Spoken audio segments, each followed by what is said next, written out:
அன்பர்களே வணக்கம். நாம் இன்னைக்கு வீடியோ பதிவில் எதை பற்றின தகவலை பார்க்க போகிறோம் அப்படின்னு பார்த்தீங்கன்னா, அதாவது சிவபெருமானுடைய அம்சமாக சொல்லப்படுகின்ற பைரவருடைய மந்திரம், அதற்குண்டான எந்திரம், அதை பிரயோகம் செய்யக்கூடிய அந்த முறைகளை பற்றியும், அதை பிரயோகம் செஞ்சு நம்ம அதை வழிபடுறதுனால நம்மளுக்கு என்னென்ன பலன்கள் கிடைக்கும் அப்படிங்கிற விஷயத்தை பற்றி தான் இந்த வீடியோ பதிவில் முழுமையாக நம்ம பார்க்க போகிறோம். வீடியோ பதிவுக்குள்ளே போகிறதுக்கு முன்னாடி நம்மளுடைய சிவருத்ர மகாகாளி அல்வாக்குப்பீடம் யூடியூப் சேனலை சப்ஸ்கிரைப் பண்ணாதவங்க சப்ஸ்கிரைப் பண்ணிக்கிங்க.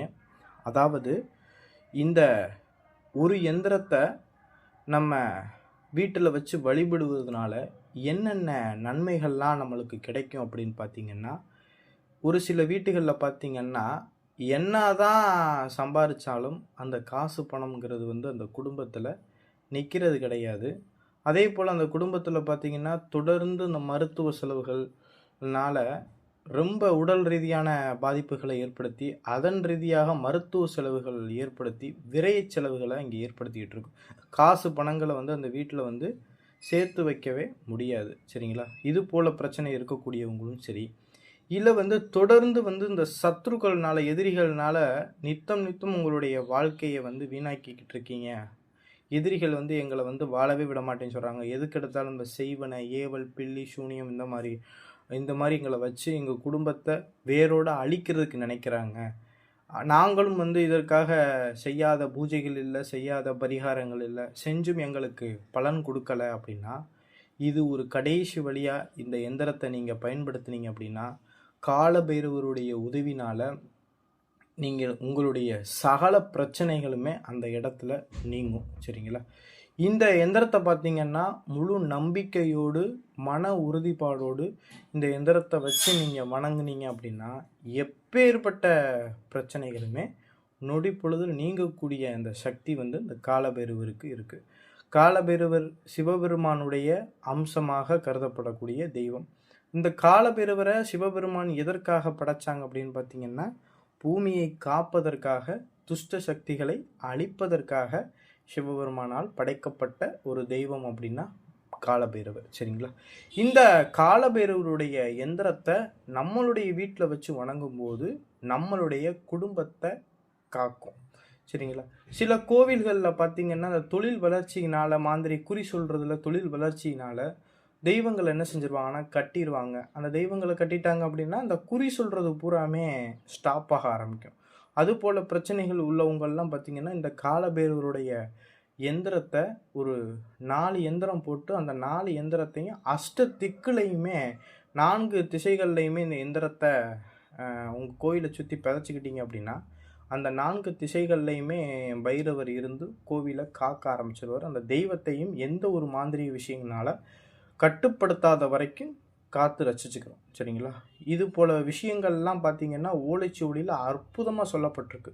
இந்த ஒரு எந்திரத்தை வச்சு பல்லாயிரக்கணக்கான விஷயத்துக்கு இந்த எந்திரத்தை பயன்படுத்தலாம்.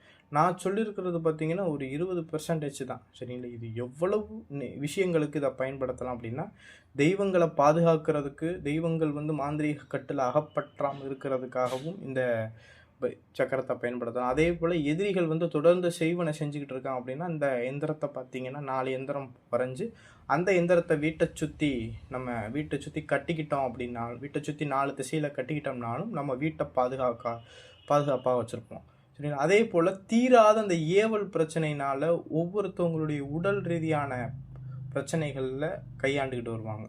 சரிங்களா? பிரச்சனை ரொம்ப அந்த ஏவல் உடலில் இருந்துக்கிட்டு பல பிரச்சனைகள் கொடுக்கும். இந்த ஏவல் பிரச்சனை, பேய் பிசாசு பிரச்சனை, இந்த மாதிரி பிரச்சனைகள்லாம் உடலில் இருந்துட்டு அவங்களுக்கெல்லாம் இந்த எந்திரத்தை ஒரு வெள்ளித்தகட்டோ இல்லை ஒரு செப்பு தகட்டிலையோ இந்த எந்திரத்தை எழுதி சுருட்டி மந்திர உரு கொடுத்து சுருட்டி ஒரு தாயத்தில் அடைச்சி கழுத்தில் கட்டிக்கிற சொன்னீங்க அப்படின்னா, உடலில் எந்த ஒரு ஏவலுமே இருக்க முடியாது. ஏன்னா இந்த பைரவருடைய சக்கரத்துக்கு அலறி அடிச்சுட்டு ஓடி போயிடும். பக்கத்தில் ஒரு நொடி கட்டின நிமிஷத்துலேருந்தே இருக்க முடியாது.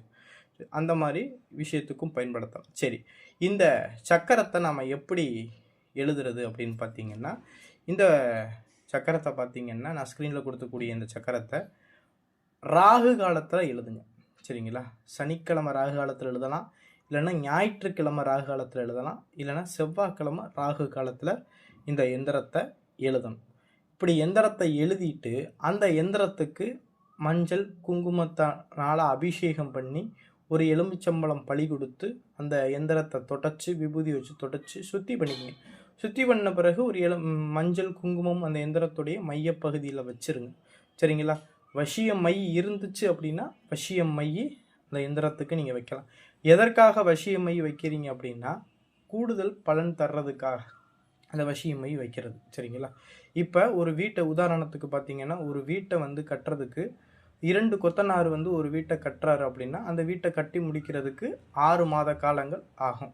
சரிங்களா? இது சீக்கிரம் கட்டி முடிக்கணும் அப்படின்னா ஒரு 10-20 கொத்தனாரை விட்டோம் அப்படின்னா அவங்க என்ன செஞ்சுருவாங்க, ஒரே மாதத்திலேயே அந்த வீட்டை கட்டி முடிச்சிருவாங்க. சரிங்களா? அதுக்காகத்தான் இந்த எந்திரத்தை நம்ம மை வைக்கிறது. சரிங்களா? இப்படி மை வச்சோம் அப்படின்னா அந்த எந்திரம்ங்கிறது சீக்கிரம் பவர் தர ஆரம்பிக்கும், அது சீக்கிரம் வேலை செய்ய ஆரம்பிக்கும். அதற்காகத்தான் மை வைக்கிறது. சரிங்களா? அதுக்காக மை வைக்கணும் அப்படிங்கிற அவசியம்லாம் கிடையாது. சரிங்களா? சீக்கிரம் நம்மளுக்கு பலன் தரணும் அப்படிங்கிறதுக்காக இந்த மை நம்ம வைக்கிறோம். சரிங்களா? இதற்காகத்தான். சரி, இந்த எந்திரத்தை இந்த மாதிரி மை வச்ச பிறகு உங்களுடைய பூஜை ரூமில் ஒரு மண் அகல் விளக்கில் நெய் ஊற்றி தீபம் போட்டு முடித்த பிறகு அந்த தீபத்தோடைய ஒளியில் ஒரு தாம்பாளத்தட்டில் விபூதி கொட்டி பரப்பி வச்சுட்டு அந்த தாம்பாளத்தட்டு மேலே இந்த எந்திரத்தை வச்சு மல்லிகைப்பூ இல்லைன்னா அரளிப்பூவை அந்த எந்திரத்து மேலே தூவி விட்டுட்டு அதுக்கு பத்தி சூடம் இதெல்லாம் காட்டி பூஜை போட்டுட்டு தேங்காய் வாழைப்பழம் வெற்றிலை பாக்கு இதெல்லாம் வச்சு அந்த எந்திரத்துக்கு பூஜை போட்டு முடித்த பிறகு நான் ஸ்க்ரீனில் கொடுத்துக்கூடிய மந்திரத்தை ஒரு நாளைக்கு 1008 வீதம் மொத்தம் 16 நாளைக்கு இந்த எந்திரத்துக்கு உரு கொடுக்கணும். இந்த எந்திரத்துக்கு எழுதும் போதும் ரொம்பவும் சுத்தபத்தமாக இருக்கணும். ரொம்ப உடல் ரொம்ப சுத்தபத்தமாக இருக்கணும். அந்த எந்திரம் எழுதக்கூடிய இடமும் ரொம்ப சுத்தபத்தமாக இருக்கணும். சரிங்களா? சுத்தபத்தமாக இல்லாமல் எழுதணும் அப்படின்னா தொலைச்சுக்கிறோம். சரிங்களா? அதனால பைரவருடைய எந்திரத்தை எழுதும்போது ரொம்பவும் பயபக்தியோடு இந்த எந்திரத்தை எழுதுறதுக்கு முன்னாடி ஒரு 11 நாள் விரதம் இருந்து இந்த எந்திரத்தை எழுதணும். அதே போல் இந்த எந்திரத்தை நம்ம பூஜை செய்யும் போதும் காலகட்டங்களில் ஒருவேளை உணவு உண்டு நம்ம இந்த பூஜையை செய்யணும். சரிங்களா? அசைவ உணவு சாப்பிடக்கூடாது, 2 வேளை குளிக்கணும். சரிங்களா? ரொம்பவும் பயபக்தியோடு ஐயப்பன் கோயிலுக்கு விரதம் இருந்தால் எப்படி இருப்பாங்களோ அதே போல் பயபக்தியோடு இருந்து தான் அந்த பூஜையை நம்ம செய்யணும்.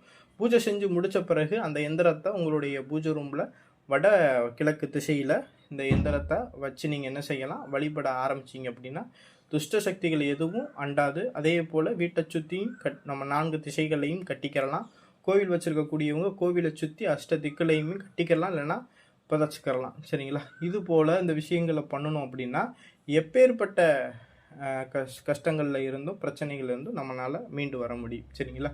இந்த வீடியோ பதிவு உங்களுக்கு பிடிக்கும்னு நினைக்கிறேன். வீடியோ பதிவு பிடிச்சிருந்துச்சு அப்படின்னா நம்மளுடைய சிவருத்ர மகாகாளி அல்வாக்குப்பிடம் யூடியூப் சேனலை சப்ஸ்கிரைப் பண்ணாதவங்க சப்ஸ்கிரைப் பண்ணிக்கிங்க. நன்றி, வணக்கம்.